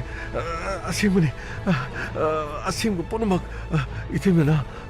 ꯇꯥꯃꯣꯗꯒꯤ ꯂꯃꯟ ꯈꯨꯝꯅꯅꯕꯅ ꯄꯨꯝꯅꯃꯛꯁꯦ ꯃꯥꯒꯤ ꯄ꯭ꯂꯥꯟꯗꯒꯤ ꯇꯧꯈꯤꯕꯅꯦ ꯀꯔꯤ ꯍꯥꯏꯕ ꯀꯔꯤ ꯁꯟꯙ꯭ꯌꯥ ꯅꯪꯅ ꯅꯪꯒꯤ ꯅꯆꯥ ꯐꯥꯎꯕꯗ ꯅꯪꯅ ꯃꯤꯉꯣꯟꯗ ꯐꯥꯜꯂꯤꯕ ꯀꯔꯤꯒꯤ ꯍꯥ ꯀꯔꯤꯅꯣ ꯅꯪꯅ ꯇꯧꯔꯤꯁꯤꯕോ natai na nau na khoi ni khana bada gi hen do kidana na cha phau bada na khoi na kari no mingon da halan na bo honari bo kari gi no ha kari gi no hai bani ne amuk ta hai go kari gi no ima na cha bo ngak pi ko ai na sunu pa bu hat na bagi tau bana thi mafam madu da na sunu pa bu nungai na tham ki bani imong asida laing di ba miwa ma sa punamak adu dagi mabu aina nupa masa ani se sejanaraga ai chabu mafam adu da aina lo na tham ki bani kari no ne hari sibo na sa nupa mapu kidnap ton ba phan ba adu ka sel gi demand to holina nate kari gi ha sel gi demand to ri duna kari gi no namo bung apio namo bung apio imong masida nupi amana mapurui bagi makka adagi tangai phadaba punamak mapurui badagi laudrabadi kana adagi laugani aiga maga saunarabanina aina mangondagi seloba sungamthi mana so ingonda sen ka hena pithi aisho selgi thoina imong asida chaba thakpa watabanina karisu khaluthi adu thabak sing ase pangthokna bhonabada social media da aina nupa masa ani se friend request tawraga khangnaraga pau phaunaki adu aigi upagumani khalaga aina loina bangakta makhoida aina nongma makhoigi number lauraga aigi imonggi awaba aigi imongdo oiriba sing ase pomnamak tamki pomnamak wari saki maduda angang ani sinasu makhoi ani nasu wafam ase engonda plan tawduna makhoina haudorak dema adugi de kem khaluna akoi leisidi nongma itemana angang do school chapadu dagi habe engeda ma tawbiro akoi loba dum laki adugi dema akoi gi season adaba farm house ma lei adai da akoi nuaina leilor aduga angang do ahaw athum pijadana game sanalaga thamalor sona taptai lagna rolore ke dorge tema macha nuksiba kan do khang kana as seran tora nupi go kori ga do loi tola dong ni da macha do kidnap tore her ma som do nupi koi le ge dro nupi koi be yaroi dong adagi di tema da dum onsala dong tema do gi kem khalun ge dorge anao koi le jeri sidi pokmi no bono pa ne na dum khalo akoi itema gi dum to mateng pang hey hayu ne ra jo itema akoi tomna hai jam ti chum adugi di kem khalun akoi mai mit toin punjalaga ne akoi angang kem khangalo nungai na thamgi macha phagre ha kan da mapa na ngoksin mo ya ponde mana phone pe pa me ala nupi khara khangna koina itei ba ma oli du kai kem khan bi run je ado na khoi gi sen thumdi tema khar lok thok bo be pesa do khar tingan ba bai tema sen du de iloge ha banati mana su lora tema ta sen har ga di siguma si se lok thosu khar khangang ga dam khar kian khangalaga masa do samaina tawra di sen ting adi ngoksan ba du farak piya dena tema madu gi di kem khalu ai khoi toge koi tema asumna angang sing adu ga tanaraga thabak sing ase pangthokki adubu ꯃꯈꯣꯏꯅꯁꯨ calling app ꯑꯃ ꯁꯤꯖꯤꯟꯅꯔꯒ ꯃꯈꯣꯏꯒꯤ phone number ꯈꯪꯗꯅꯕ ꯑꯅꯧꯕ app ꯑꯃ ꯂꯩ ꯍꯥꯏꯗꯅ ꯑꯩꯈꯣꯏꯗ app ꯑꯗꯨ ꯁꯤꯖꯤꯟꯅꯔꯒ ꯀꯣꯜ ꯇꯧꯍꯜꯂꯛꯈꯤꯕꯅꯤ ꯑꯗꯨꯅ ꯃꯈꯣꯏꯒꯤ ꯃꯔꯝꯗ ꯄꯨꯂꯤꯁꯅ ꯀꯔꯤꯃꯠꯇ ꯈꯪꯕ ꯉꯝꯈꯤꯗꯦ ꯑꯗꯨꯕꯨ ꯄꯨꯂꯤꯁꯅ ꯀꯦꯁ ꯑꯁꯤꯒꯤ ꯏꯟꯚꯦꯁꯇꯤꯒꯦꯁꯟ ꯃꯊꯪ ꯍꯧꯔꯛꯄꯗ ꯈꯨꯗꯣꯡꯊꯤꯕ ꯁꯣꯏꯗꯅ ꯊꯣꯛꯂꯛꯑꯅꯤ ꯈꯟꯕꯗꯒꯤ ꯑꯩ ꯌꯥꯝꯅ ꯄꯥꯈꯠꯈꯤ ꯑꯩ ꯏꯆꯥꯕꯨ ꯍꯥꯠꯅꯅꯕ ꯇꯧꯈꯤꯕ ꯅꯠꯇꯦ ꯏꯃꯥꯅ ꯁꯦꯟꯐꯝ ꯑꯗꯨ ꯈꯔ ꯄꯨꯊꯣꯔꯛꯀꯅꯤ ꯍꯥꯏꯕ ꯇꯥꯈꯤ ꯃꯍꯥꯛ ꯃꯁꯥꯅ ꯄꯩꯁꯥ ꯄꯨꯊꯣꯛꯀꯅꯤ ꯍꯥꯏꯕꯗꯨ ꯏꯃꯥꯅ ꯄꯨꯊꯣꯛꯍꯟꯈꯤꯗꯦ ꯏꯃꯥꯒꯤ ꯁꯅꯥ ꯂꯨꯄꯥ ꯀꯥꯏꯈꯤ ꯏꯃꯥꯅ ꯃꯁꯨꯕꯨ ꯅꯨꯡꯁꯤꯕꯅꯤꯅ ꯁꯦꯜ ꯄꯨꯊꯣꯔꯛꯅꯕ ꯍꯣꯠꯅꯈꯤ ꯃꯗꯨ ꯄꯨꯝꯅꯃꯛꯇꯨ ꯄꯨꯂꯤꯁꯅ ꯈꯪꯈꯤ ꯃꯗꯨꯗꯒꯤ ꯁꯣꯏꯗꯅ ꯄꯨꯂꯤꯁꯅ ꯐꯥꯔꯕꯗꯤ ꯄꯨꯝꯅꯃꯛ ꯑꯋꯥꯕ ꯇꯥꯔꯛꯄ ꯇꯥꯔꯦ ꯈꯟꯕꯗꯒꯤ ꯑꯩꯅ ꯄ꯭ꯂꯥꯟ ꯍꯣꯡꯗꯣꯛꯅꯅꯕ ꯑꯉꯥꯡꯁꯤꯡ ꯑꯗꯨꯗ ꯑꯩꯅ ꯑꯉꯥꯡ ꯊꯥꯗꯣꯛꯅꯅꯕ ꯐꯨꯔꯤꯈꯥꯎꯗ ꯐꯣꯟ ꯅꯝꯕꯔ ꯍꯥꯞꯅꯅꯕ ꯍꯥꯏꯈꯤ ꯑꯃꯗꯤ ꯕꯕꯂꯨꯕꯨ ꯇꯦꯛꯇ ꯀꯥꯏꯗꯅ ꯃꯐꯝ ꯑꯗꯨꯗ ꯊꯥꯗꯣꯛꯈꯤ ꯃꯤꯌꯥꯝꯅ ꯎꯕꯗꯒꯤ ꯐꯣꯟ ꯅꯝꯕꯔ ꯑꯗꯨꯗ ꯀꯣꯜ ꯇꯧꯔꯛꯈꯤ ꯃꯄꯥꯅ ꯑꯃꯨꯛ ꯄꯨꯂꯤꯁꯇ ꯄꯥꯎ ꯄꯤꯈꯤ ꯃꯄꯥꯅꯁꯨ ꯑꯩꯈꯣꯏꯗ ꯏꯃꯥꯒ ꯀꯣꯜ ꯇꯧꯔꯛꯈꯤ ꯑꯉꯥꯡ ꯂꯩꯔꯦ ꯍꯥꯏꯗꯨꯅ ꯑꯩꯈꯣꯏꯅ ꯑꯉꯥꯡ ꯂꯧꯕ ꯂꯥꯛꯈꯤ ꯀꯌꯥꯗ ꯉꯛꯏꯅꯣꯅꯦ ꯅꯪꯅ ꯇꯧꯔꯤꯁꯦ ꯌꯦꯡꯉꯨꯅꯦ ꯏꯕꯦꯝꯃ ꯀꯔꯤꯅꯣꯕ ꯅꯪꯅ ꯇꯧꯔꯤꯗꯨꯕꯣ ꯍꯥ ꯅꯪꯅ ꯅꯄꯨꯔꯣꯏꯕ ꯊꯥꯖꯗꯕꯒꯤꯗꯃꯛ ꯅꯆꯥꯕꯨ ꯅꯪꯅ ꯕꯂꯤꯒꯤ ꯍꯥꯃꯦꯡ ꯑꯣꯏꯍꯟꯒꯦ ꯇꯧꯔꯤꯗꯨ ꯀꯔꯤꯒꯤꯅꯣ ꯍꯥ ꯅꯪꯅ ꯕ꯭ꯂꯦꯛꯃꯦꯟ ꯇꯧꯗꯨꯅ ꯁꯦꯜ ꯂꯧꯅꯕ ꯍꯣꯠꯅꯔꯤꯗꯨꯅ ꯀꯔꯤꯒꯤꯅꯣꯕ ꯏꯃꯥ ꯅꯃꯧꯅ ꯁꯦꯜ ꯂꯧꯈꯤꯕ꯭ꯔꯅꯦ ꯁꯦꯜꯗꯨ ꯄꯤꯔꯛꯀꯗꯧꯔꯦ ꯈꯪꯕꯗꯒꯤ ꯄꯨꯝꯅꯃꯛ ꯇꯧꯈꯤꯕ ꯅꯠꯇ꯭ꯔꯅꯦ ꯏꯃꯥ ꯍꯣꯏꯅꯦ ꯑꯗꯨꯕꯨꯗꯤ ꯁꯦꯜ ꯄꯤꯕ ꯄꯤꯗꯕ ꯅꯈꯣꯏ ꯑꯅꯤ ꯈꯟꯅꯕ ꯌꯥꯅꯗꯕ ꯅꯈꯣꯏ ꯑꯅꯤ ꯊꯥꯖꯅꯗꯕꯒꯤꯕꯨ ꯅꯠꯇꯦ ꯏꯁꯨꯕꯨ ꯅꯈꯣꯏꯅ ꯕꯂꯤꯒꯤ ꯍꯥꯃꯦꯡ ꯑꯣꯏꯍꯜꯂꯤꯗꯨꯕꯨ ꯀꯔꯤꯒꯤꯅꯣ ꯍꯥꯏꯕꯅꯤꯅꯦ ꯍꯥ ꯃꯤꯒꯤ ꯄꯥꯈꯪ ꯃꯆꯥ ꯑꯅꯤꯁꯤꯅ ꯀꯔꯤꯒꯤ ꯆꯦꯟꯅꯍꯜꯂꯤꯕ ꯃꯈꯣꯏꯒꯤ ꯃꯃꯥ ꯃꯄꯥꯗꯨꯅ ꯀꯔꯤ ꯍꯥꯏꯒꯗꯧꯔꯤ ꯍꯥ ꯑꯉꯥꯡ ꯐꯥꯏ ꯅꯪꯅ ꯏꯟꯁꯤꯜꯂꯒ ꯇꯧꯍꯜꯂꯤ ꯀꯔꯤꯅꯣꯕ ꯃꯤꯅ ꯍꯥꯏꯒꯗꯧꯔꯤꯗꯨꯕꯣ ꯏꯃꯥ ꯑꯩ ꯂꯥꯟꯈ꯭ꯔꯦ ꯑꯩ ꯄꯨꯝꯅꯃꯛ ꯂꯥꯟꯈ꯭ꯔꯦ ꯏꯃꯥ ꯄꯨꯝꯅꯃꯛ ꯑꯩꯅ ꯃꯥꯕꯨ ꯆꯤꯡꯅꯕꯗꯒꯤ ꯑꯩꯅ ꯃꯉꯣꯟꯗ ꯀꯥ ꯍꯦꯟꯅ ꯅꯨꯡꯁꯤꯔꯨꯕꯗꯒꯤ ꯃꯥꯅ ꯑꯩꯉꯣꯟꯗ ꯃꯥꯏ ꯑꯣꯟꯁꯤꯟꯕꯤꯗꯕꯗꯒꯤ ꯄꯨꯝꯅꯃꯛ ꯑꯁꯤ ꯇꯧꯈꯤꯕꯅꯤ ꯏꯁ ꯀꯌꯥꯗꯅꯣ ꯌꯦꯡꯉꯨꯅꯦ ꯇꯧꯔꯤꯁꯦ ꯌꯦꯡꯉꯨꯅꯦ ꯃꯤꯅ ꯇꯥꯔꯒ ꯅꯣꯛꯑꯣꯏꯗ꯭ꯔꯥ ꯍꯥꯏꯕꯅꯦ ꯃꯤ ꯃꯁꯥꯃꯛꯀꯤ ꯃꯆꯥꯕꯨ ꯃꯤ ꯅꯦꯛꯂꯒ ꯐꯥꯍꯜꯂꯒ ꯅꯠꯇꯦ ꯃꯄꯨꯔꯣꯏꯕꯗꯨ ꯋꯥꯈꯜ ꯇꯥꯅꯅꯕꯅꯦ ꯀꯅꯥꯅ ꯇꯧꯅꯒꯦ ꯑꯗꯨꯕꯨ ꯍꯥ ꯑꯗꯨꯕꯨ ꯀꯅꯥꯅ ꯇꯧꯅꯒꯦ ꯍꯥꯏꯕꯅꯤꯅꯦ ꯅꯪꯒꯤ ꯅꯄꯨꯔꯣꯏꯕꯗꯨꯗꯤ ꯅꯪꯅ ꯈꯨꯗꯨꯝ ꯆꯟꯅꯕ ꯍꯣꯠꯅꯒꯗꯕꯅꯤꯅꯦ ꯅꯄꯨꯔꯣꯏꯕꯅ ꯐꯅꯌꯥꯝ ꯂꯥꯜꯂꯕꯁꯨ ꯅꯪꯅ ꯅꯄꯨꯔꯣꯏꯕꯗꯣ ꯍꯦ ꯚꯛꯇꯒꯤ ꯃꯃꯥꯡꯗ ꯃꯨꯔꯇꯤ ꯇꯨꯏ ꯍꯥꯏꯕꯗꯨ ꯅꯪ ꯈꯪꯗ꯭ꯔꯣ ꯍꯥ ꯃꯨꯔꯇꯤꯗꯨ ꯄꯦꯊꯣꯛꯍꯟꯒꯗꯕꯅꯤꯅꯦ ꯑꯩ ꯅꯨꯡꯗ ꯏꯁꯤꯡ ꯆꯥꯏꯕꯗ ꯅꯨꯡꯗꯨꯗꯤ ꯀꯩꯗꯧꯅꯨꯡꯗ ꯄꯦꯠꯂꯣ ꯅꯄꯨꯔꯣꯏꯕꯒꯤ ꯊꯃꯣꯏꯗꯨꯗꯤ ꯄꯦꯊꯣꯛꯅꯕ ꯍꯣꯠꯅꯕ ꯇꯥꯕꯅꯤꯅꯦ ꯃꯥꯒꯤ ꯑꯄꯥꯝꯕ ꯀꯔꯤꯅꯣ ꯈꯪꯒꯗꯕꯅꯤꯅꯦ ꯐꯅ ꯅꯨꯡꯁꯤꯅꯕ ꯑꯣꯏꯁꯅꯨ ꯐꯅ ꯅꯨꯡꯁꯤꯅꯗꯕ ꯑꯣꯏꯁꯅꯨꯀꯣ ꯅꯄꯨꯔꯣꯏꯕꯅ ꯌꯨꯝꯗ ꯆꯪꯉꯛꯄ ꯃꯇꯝꯗ ꯁꯧ ꯇꯧꯔꯒ ꯅꯄꯨꯔꯣꯏꯕꯗꯨꯗꯅꯦ ꯅꯪꯅꯅꯦ ꯅꯅꯥꯇꯣꯟ ꯆꯥꯎꯊꯣꯔ ꯈꯟꯅꯕ ꯍꯧꯔꯕ ꯅꯄꯨꯔꯣꯏꯕꯗꯨꯅ ꯀꯩꯗꯧꯅꯨꯡꯗ ꯅꯉꯣꯟꯗꯅꯦ ꯅꯃꯥꯏ ꯑꯣꯟꯁꯤꯜꯂꯔꯣꯏꯗꯕꯅꯤ ꯏꯕꯦꯝꯃ ꯐꯅꯅꯦ ꯅꯪꯅ ꯆꯥꯅꯤꯡꯗꯕ ꯏꯟꯁꯥꯡ ꯑꯣꯏꯔꯁꯨ ꯅꯄꯨꯔꯣꯏꯕꯅ ꯀꯔꯤ ꯆꯥꯅꯤꯡꯉꯤ ꯀꯔꯤ ꯇꯧꯔꯤ ꯍꯪꯉꯒꯅꯦ ꯅꯄꯨꯔꯣꯏꯕꯗꯣ ꯅꯪꯅꯅꯦ ꯄꯨꯛꯅꯤꯡ ꯆꯪꯅ ꯊꯋꯥꯏ ꯌꯥꯎꯅ ꯍꯣꯠꯅꯒꯗꯕ ꯅꯄꯨꯔꯣꯏꯕꯒꯤꯅꯦ ꯂꯨꯈꯥꯛ ꯆꯥꯎ ꯅꯄꯨꯔꯣꯏꯕꯒꯤ ꯐꯠꯇꯕ ꯇꯧ ꯍꯥꯏꯕ ꯅꯠꯇꯦꯅꯦ ꯏꯕꯦꯝꯃ ꯄꯨꯝꯅꯃꯛꯁꯦ ꯅꯄꯨꯔꯣꯏꯕ ꯍꯥꯏꯕꯁꯦ ꯄꯨꯟꯁꯤ ꯆꯨꯞꯄ ꯂꯩꯃꯤꯟꯅꯒꯗꯧꯅꯤ ꯈꯔꯁꯨ ꯄꯦꯟꯊꯣꯛꯑꯒꯅꯦ ꯃꯣꯃꯣ ꯅꯣꯛꯑꯒ ꯃꯤꯅ ꯆꯪꯉꯛꯄ ꯃꯇꯝꯗ ꯅꯪꯗꯤ ꯃꯁꯤꯗꯩꯗ ꯁꯧꯗꯅ ꯅꯥꯇꯣꯟꯗꯨꯒ ꯅꯪꯕꯨ ꯅꯁꯛ ꯊꯤꯕ꯭ꯔꯣ ꯍꯥ ꯅꯁꯛ ꯊꯤꯕ꯭ꯔꯣ ꯃꯁꯤꯗꯩꯗ ꯅꯀꯣꯛ ꯏꯐꯥ ꯐꯥꯗꯦꯔꯒ ꯐꯅꯦꯛ ꯐꯤꯖꯤꯗꯨꯒ ꯅꯪꯅ ꯇꯧꯔꯦꯔꯒ ꯃꯁꯤꯗꯩꯗ ꯅꯄꯨꯔꯣꯏꯕ ꯆꯪꯄꯗ ꯅꯪꯅ ꯈꯠꯅꯗꯧꯒꯤ ꯍꯥ ꯉꯥꯏꯍꯥꯛꯇꯪ ꯅꯨꯄꯥꯁꯤꯅ ꯐꯣꯟ ꯑꯃ ꯄꯥꯏꯖꯕꯗ ꯃꯤꯒ ꯃꯦꯁꯦꯖ ꯊꯥꯅꯔꯕꯅꯤ ꯃꯤꯒ ꯑꯔꯥꯟꯕ ꯇꯧꯔꯕꯅꯤ ꯁꯤꯅꯤ ꯅꯪꯅ ꯇꯧꯔꯤꯕ ꯅꯣꯡꯅ ꯇꯧꯗꯣꯏꯕꯦꯝꯃ ꯀꯅꯥꯅ ꯌꯥꯗꯣꯔꯤꯅꯣꯅꯦꯍꯦ ꯅꯈꯣꯏꯒꯤ ꯅꯄꯥꯕꯨꯡ ꯍꯣꯏꯗꯤ ꯑꯗꯨꯗ ꯅꯠꯇꯦꯅꯦ ꯃꯇꯝ ꯑꯗꯨꯗꯅꯦ ꯑꯩꯅ ꯅꯨꯄꯤ ꯀꯣꯏ ꯍꯥꯏꯔꯨꯕꯗ ꯏꯃꯥꯏꯄꯦꯝꯃ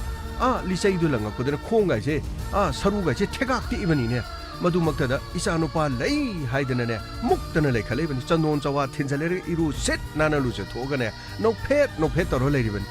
ꯆꯤꯡꯅꯕ ꯍꯥꯏꯕꯗꯨ ꯂꯩꯔꯁꯨ ꯅꯪꯒꯤ ꯅꯄꯨꯔꯣꯏꯕꯗ ꯅꯪꯅ ꯅꯤꯡꯊꯤꯖꯅ ꯍꯥꯏꯖꯒꯗꯕꯅꯤ ꯍꯥꯏꯖꯕꯗꯨꯗꯅꯦ ꯃꯥꯅ ꯇꯥꯗ꯭ꯔꯁꯨ ꯅꯃꯥ ꯑꯩ ꯂꯩꯔꯤꯗꯅ ꯑꯩꯅ ꯍꯥꯏꯒꯅꯤ ꯃꯗꯨ ꯄꯨꯝꯅꯃꯛꯇꯨ ꯀꯔꯤꯅꯣ ꯈꯟꯅꯒꯗꯕ ꯃꯗꯨꯗꯤ ꯅꯠꯇꯗꯅ ꯅꯪꯒꯤ ꯅꯄꯨꯔꯣꯏꯕꯗ ꯅꯪꯅ ꯆꯤꯡꯅꯔꯤꯕꯅꯤ ꯍꯥꯏꯗꯅꯕꯨ ꯅꯆꯥꯕꯨ ꯅꯪꯅ ꯃꯤ ꯅꯦꯛꯑꯒ ꯐꯥꯍꯜꯂꯤ ꯑꯗꯨꯕꯨ ꯀꯅꯥ ꯌꯥꯗꯣꯔꯤꯒꯦꯅꯦ ꯑꯗꯨꯕꯨ ꯀꯅꯥꯅ ꯌꯥꯗꯣꯔꯤꯒꯦ ꯏꯃꯥ ꯑꯩ ꯂꯥꯟꯈ꯭ꯔꯦ ꯏꯃꯥ ꯅꯪ ꯂꯥꯟꯈ꯭ꯔꯦ ꯍꯥꯏꯔꯒ ꯌꯥꯕ꯭ꯔꯣ ꯍꯧꯖꯤꯛꯇꯤ ꯄꯨꯂꯤꯁ ꯊꯥꯅꯥ ꯂꯩ ꯍꯧꯖꯤꯛ ꯀꯔꯤꯅꯣ ꯇꯧꯗꯣꯏꯁꯦ ꯅꯪ ꯐꯥꯔꯒ ꯄꯨꯇꯥꯔꯤꯅꯦ ꯏꯃꯥ ꯑꯩ ꯏꯁꯥꯅ ꯐꯤꯒꯥꯎ ꯁꯥꯅ ꯂꯣꯏꯅ ꯂꯧꯖꯒꯅꯤ ꯑꯩ ꯐꯤꯒꯥꯎ ꯁꯥꯅ ꯑꯩꯒꯤ ꯏꯔꯥꯟꯗꯣ ꯂꯧꯖꯒꯅꯤ is Karino ne Taurisibo. Ima, Karimto Wabiro. Imong was the Toliver Todoxi, I could no cut over the night. Adubima. Matumanau di Masi talked and Muggy the Mata Imana Sukarhonabi. Aduga Saromio. Sir,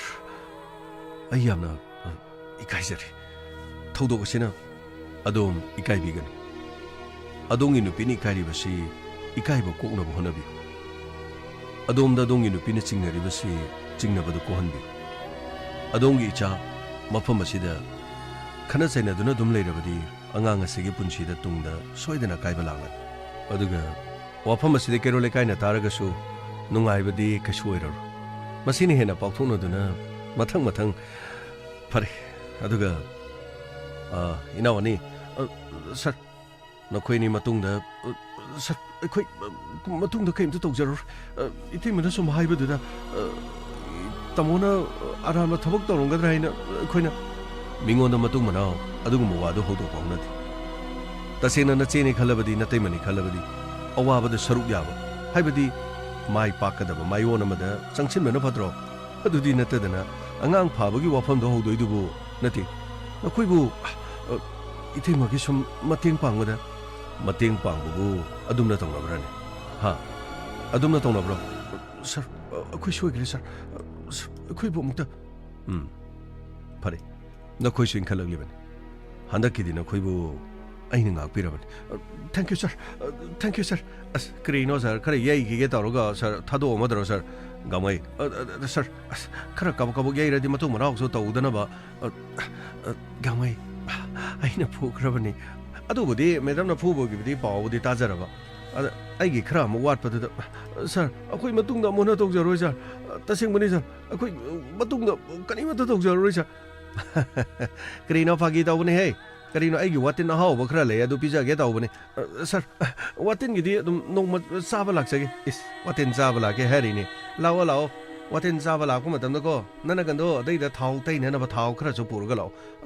Carino Harisibo. Carino as I Madame the Pookie, but he gave a heaven in it. Oh, sir, quite sure than a luxury. Quite sure than a luxury. Yarigam. Sorry, sir. Faridudi, Sandia. Nasida Gidi, Nuxisan and a lane of Honabi. Aduga Punamoxi Romeo. Sir, Naquini the lady. Aduga Imabusu Mashala and Bigan. Which are I shouldn't honor I Wafam Taizo get it. Hayutamba. Sandia. Adungi Puribu Taza the Bagidama, Nahanatori was saying Mekaining Aniko. Mina Taragadi, Masamaki Machabu, Pazin Punchelaga, Ransom Tale Hebesemina, Napu Pananganger, Nahanupin, Nupidi, Nupimogu Ibili Chatadum Chapu. Hoi, Pendaba, Aduga, Mungaita Bahebese. Tanagadaban, Fungokadaban, Kanagadaban, Kanagadabanati, Huimeta, I shriek. I Amukana Singumatabaxit over. I know Panglubadigi, a Sigitabaxit over. If you even know Wakanta Kadrahina in a Kaluban, Punama Imu Sigi Mangnaba Yari Hauziti, Wapamase, Sai the Lucilis, Aduga Gamay. Sir, Angang issue, my important Biramas. Funny, sir. What in the Krasagini, sir? Stays under what in credit, Pisa given at the Padomali. Gamway. Sir, Yarni, sir, what in the Matano, which side, Ganari. Lala Nilo, what in the Matano side, the Hilo. Sir, what in the corner did Sarah, sir? Was it to protect Tadomal? Hey, Grino, Yamasa, don't take Regadum Sadan, the outside the Hilo. What in it, how was then? To resume command. Tamba. Adudi. Son of a Dorsira. Wait here, son of a Dors. Ima, a quick Muxaluki. Aduga Sandia, Romeo, a quick Chaluki. Huimeda.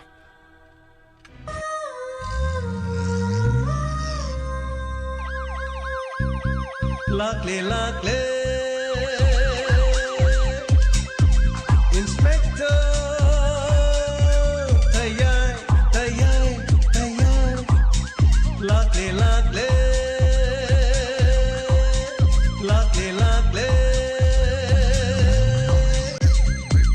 Inspector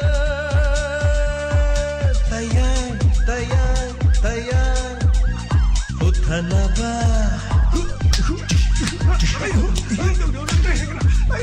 kanbinaba. Thank you, sir. Welcome. Uthanaba kanbinaba. Inspector Tayai, Tayai, Tayai. Lakle, lakle. Inspector Tayai, Tayai, Tayai.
Ana thagachari ngasigi Inspector TAYAI lising amaga chahunga nifuga taruk suba tangkakta THADOKMAN mari suba roiba tangkak ngasigi tangkak kamdo bibagi tabiriba singna pibirakpa feedback khara pazagi loinena live to yobiriba mi hu chatruk hena live ta lebiraba thagachari roiba tangkak ni hayeng ano wari ma podona mulaksagi thagachari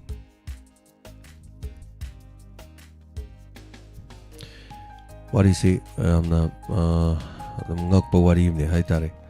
aduga hatpa to pa yawna ta cham cham chingna ba khara haitare mung manong gi kano dagi haitare misunderstanding haitare wakhan tana da ba haitare ngasi si han mada yamna nungsiba haiba dare khogi lekhidra bai naw magi magi mapong no mit ta ban men asi si mung manong su angan badagi khoida lakpi ba aduga yamna koigi imong manong si jo koigi awana da mating yam pang bi ba haiba tare aduga usiraba magi mache sing aduga ningol ani nupa ma haitare tabada thamoi se dum tang di nungai tab aina asom radio da lening da inauk se ma se doctor tam mane haitare doctor haiba do oirabane dum ado magi mapong no mit kine haidana mache ga adagi mo ima hoi laga on the birthday gini haidana lauthok piu haidana lauthok mana leading aida happy birthday mayang lambam Govinsan Singh son of M Gopal Singh and M Santi Devi khongnang mari phang bakak sing gan nungai gai phabu ibiu aphabai gai phabu ibiu haini sorgi mafam daina suni jaki adui naw si khangau da ba hayu tare duga mai pomba haitare ne ko cancer saruk ama haitare leida kaida masum pomagi thaba matorok padagi khangaudana doctor tamingai marakta magi anawasi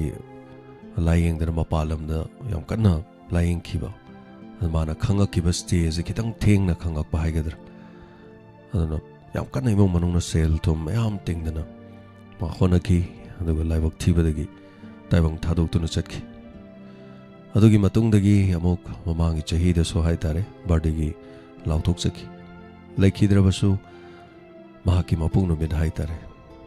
samna hairabda Mahatma Gandhi laikhidrasu Mahatma Gandhi gi mapung no mit adum lai Netaji Subhash Chandra gi dum lai imung manung dadi macha ma haibasi mama mafa gi mafam dadi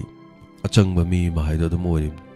mi na masak khangba khangdaba dugi wana tan yam nungai jadri ti imung sida ningol ani pokpa aduga nupa ma mathanda yawa haitare adana doctor tamhanba doctor oirakpa mama apa gi manglan haitare aduga isorna loksin bikre aduna nuksiraba inaw haitare aduga magi mapong no meaning asisi aduna imong manungna laktana Diamond TV gi damak senggot sagat pada sulu palisi mga masupang birami aduga nuksiraba magi chas magi masagi damak haitare milu pirang sinthadana mama nasu tengthazarami haibatai aduna usa lekhi gedrusu ngasi ningsingjari imong manungna mayang lambam Govinsan mapugi lekonda ingna chikna dumak leibiu aduga ꯀꯔꯤꯒꯨꯝꯕ ꯃꯊꯪꯒꯤ ꯃꯄꯣꯛ ꯍꯥꯏꯕꯗꯨ ꯂꯩꯔꯝꯕ ꯇꯥꯔꯕꯗꯤ ꯄꯂꯦꯝ ꯄꯟꯊꯧꯒꯤ ꯃꯇꯝꯕꯥꯛꯇ ꯑꯃꯨꯛ ꯍꯟꯅ ꯃꯆꯥ ꯑꯣꯏꯅ ꯄꯣꯛꯄ ꯉꯝꯕ ꯑꯣꯏꯕꯤꯌꯨ ꯍꯟꯗꯛꯀꯤ ꯃꯄꯣꯛꯇ ꯋꯥꯠꯍꯧꯕ ꯊꯧꯗꯥꯡꯁꯤꯡ ꯑꯗꯣ ꯃꯊꯪꯒꯤ ꯃꯄꯣꯛꯅ ꯂꯥꯛꯄ ꯃꯇꯝꯗ ꯑꯃꯨꯛ ꯍꯟꯅ ꯃꯄꯣꯛ ꯍꯥꯏꯕꯗꯨ ꯂꯩꯔꯝꯕ ꯇꯥꯔꯗꯤ ꯑꯗꯣꯝꯒꯤ ꯏꯃꯥꯒꯤ ꯈꯣꯝꯂꯥꯡ ꯂꯃꯟ ꯑꯃꯨꯛ ꯍꯟꯅ ꯄꯟꯊꯧꯒꯤ ꯍꯨꯃꯥꯡꯃꯟ ꯑꯃꯨꯛ ꯍꯟꯅ ꯁꯦꯕꯥ ꯇꯧꯕ ꯂꯥꯛꯄ ꯑꯣꯏꯕꯤꯌꯨ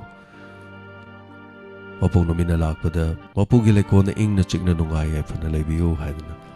ꯁꯦꯝꯕꯤꯔꯤꯕ ꯃꯄꯨꯒꯤ ꯃꯐꯝꯗ ꯅꯤꯖꯔꯤ Happy birthday Mayanglambam Govinson ngasi se atopa birthday amana happy birthday Rani Bala Laisang Them Top Khongnang Khong many happy returns of the day sigi koigi diamond gi family gi live chat to sudum yaubiba aduga yam kuiraba listener hai tare koina aina radio mami gi makha de yaujering edagi adum tabira ba haiba tare yamna kuiraba chahi 3-9 gi journey amada ngasi fawbada ekhoi awa nungai kaya da khobak khobiba thumbs up tawbiba haiba tare aduga support tawbibani madam Rani Bala Laisang Them happy birthday many happy returns of the day nungai raba suma mapong numit masing langam dana lakpo oibiu nungai na nadi yaktana imong nungai efana pan oibiu haidana mapugi mafam da nijari thagachari thank you so much many happy returns of the day ngasigi pibirakpa comment khara tentangna mok pajage mayam wari ma loisalopagi comment pawe nungai basu dum leije aduga imamani tombi asem thagachari ngasigi thadokman mari suba tangkak nungai jai haidana takpirakpa kana oiramgadage haidana wari se krak laksalamaga isam samba madi oikiba haibatai adubu thagachari hanana longjam chaning khombi gambira sarang tem mamonu pidu phuraga warakadabani nai mamonu pidu phuraga warakko wari da budi hoy damaina haibe adubu karamaina phuruni haitare ko ranjit chana samsar thagachari Hari Priya Chanu thagachari thank you ngasi wari am nungaina thagachari thank you so much ngasi soenga yahondana lotion kiwa na takpire hoi thagachari madam Arunya Kojam aduga Sabir thagachari Santila Ashram aduga Ronita Guru Adibam wari se amna knowledge piri nupa nupi animak gyan tana amana mabu thajana ba maru oi ana takpirakpa sandhya nongthakta tin siladi mai da tai chuman thagachari ngasigi episode happy ending oi khi na tapire sabir binodini khomdram thagachari ngasigi wari medam tampa khonjel taba nungsi na tapire hoi wari sida mate ma yaudra de dum yadra ba hai tare aduna thank you so much wari banungsi biwa inspector TAYAI gi family me ampunama nungti gi wari amamam puthona bhona ba wari banungsi biwa hai batai wari hai basi puning loksing oi badubani wari maduna thagachari ibema ning thokong thagachari ngasigi thadokman wari yamna fajakre ana takpire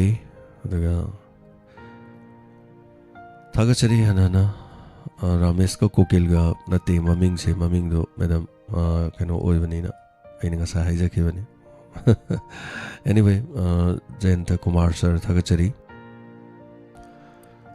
Tagachari Romeo gi mama na yumba loan gi lecture pe khiba na takpire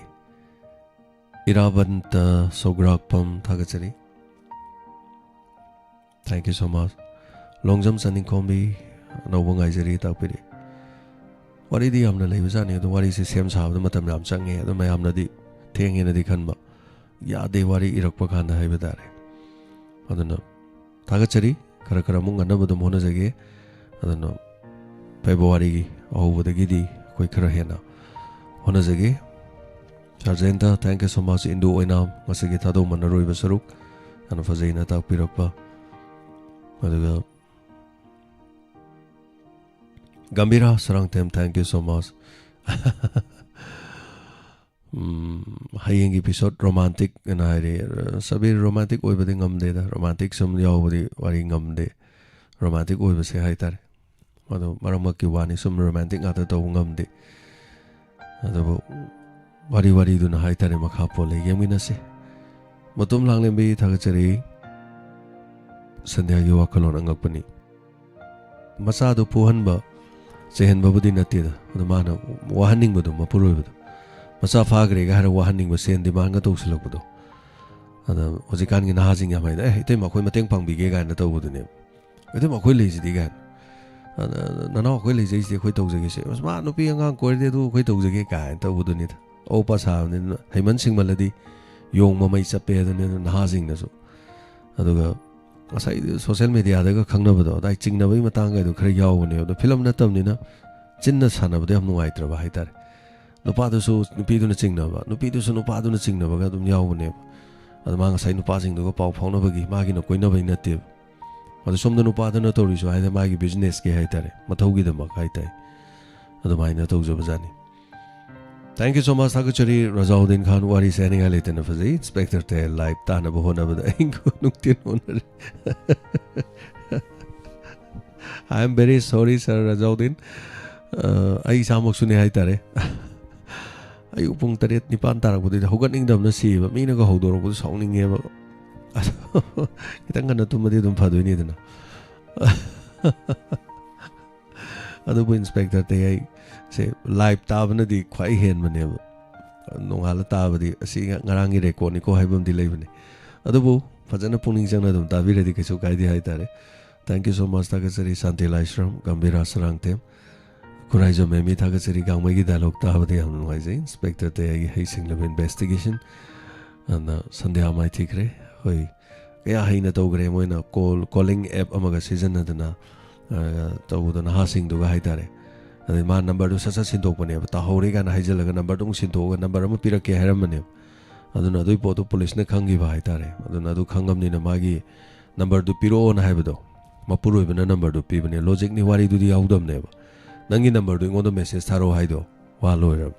Mapuru even a number to Pibni number to the police tongue Pirokani, police Namokade the Tampano called Togani, called Torgana Gangani to Ila Line Fauni Haitare. Aduna, Asagi. Thank you so much, Sabir. Masigi episode happy ending weekend ta pirakpa. Aduga Oza Suranjoy ta khel dagi thagachari longjam saning khombi thagachari. Aduga indu waina thagachari nungai tem mamta wari nungai kre sandhya gi wakhal du yaning de hoi karai di yaning ngoni aduni fattabadi na kanda thambiyo afabadi loksin biyo na haijari do aduni koine yam tatana Hajarisi, Tagachari. Lishram Rada, what I said on tone of a great Madame Tampagi Hasingba, Gamwagi, Harauzaba, Tapiri, Hoi, Gamwena, Harauzabat. Thank you so much, Sabir Tamoisho Hajikano, Tamoiga, the Machan Macelo to guide a Tolisibo. Tagachari, Ronita, Mrs. Cocktat Peak Ramal. Kuraiza Memi Thagachari birthday Govinchan gi damakta pibirakpa aduga Jayanta Kumar Thagachari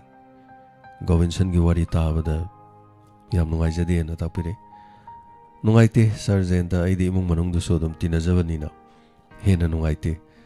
aduga chal sing lakpi moi ngasai punna lai nganna laga haitare koida taiya cha thak khudol pot te te ga pibirami haitare ningsing jawani Kaino Hakan, Mungi Mimalaki, the Venomita, as Nasidi Imalay the Venomini, Nasidi Achamba Sasiko, Gai never do. Natraga, Nasidi Imana Pama, Matelum Chasi, Pavuna Palma, Matelum Chasi, Gaiva, as Nasidi Imana Pavuna Pama, Tabam Tosi, Gana Hainavas, Imunung the Chane Haitare, and Nasidi Koi Irang Langumsi, Lightin, Kurumaga, Musanana Leraga, Mirames Kumba Haitare, Quikari Haini. Vegetarian type the we jump manama sing when chassi and I never see lay haitare. I don't know, Munganuna, Matam Siam, special way by haitare. But it or Mahakla Kadavana Tedu Mahakin Shiva to the Mang Dedan. Like Hidavamagi Bardeto by say, Mina di Topana di Lake Hidava, Dugamari Lane, the Mina di Kaikanabag and Columbia. Adu Imunganunda di Barde Mapang Topo the Nung Shiva Hele haitare. I didn't sing Behele. Oh, ngasi ma later numini ko khak hai ki besiga. Oh, ngasi di mak later numini imung manung celebrate to celebrate over the cake kak padu natiko cake kakte Kaim imung manung da. Aduga numitsi da kana na haitare diamond bo laisang amani mandir amani na khanbiraga khoi no nazari sidi mayam nu khangbire hoi mi gi mateng pango haibada khoi pangba ngamdaba mayam yaw maram chadabada di pangba ngamde aduga maram yam chaba matam so khoi da sel leitabada gi pangba ngamdaba mayam yaw khoi su lai nate khoi to lop chade sidagi YouTube tagi kari di khar lakpa ima ibel sina cheng cha khar thelakpa dagi loire ne si mangai mayam nuksi bidana khar ga pirak budu mangai re aduga sana lupa sana na bagari leina yum mathon sana bagi damakta di khoi na sui taw nate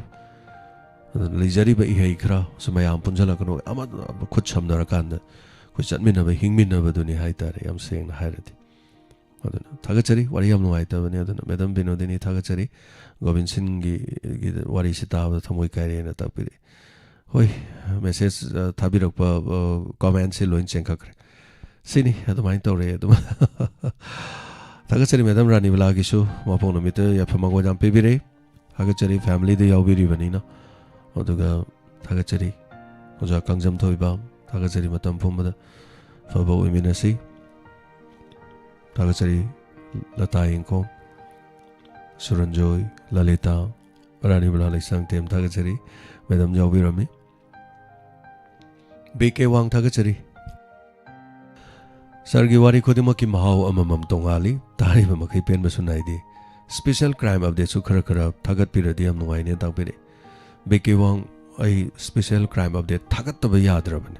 I saw it in a Thagat can Handak Ama Thagachavado, I Nasai when Emily Sing Yang Kaitaru, Yang Kaitaret Henny Yang Hoy. I saw it in a Thagacharakan. I say Kidam, the Karason that Macha Haitare, Tensan Macha Krale,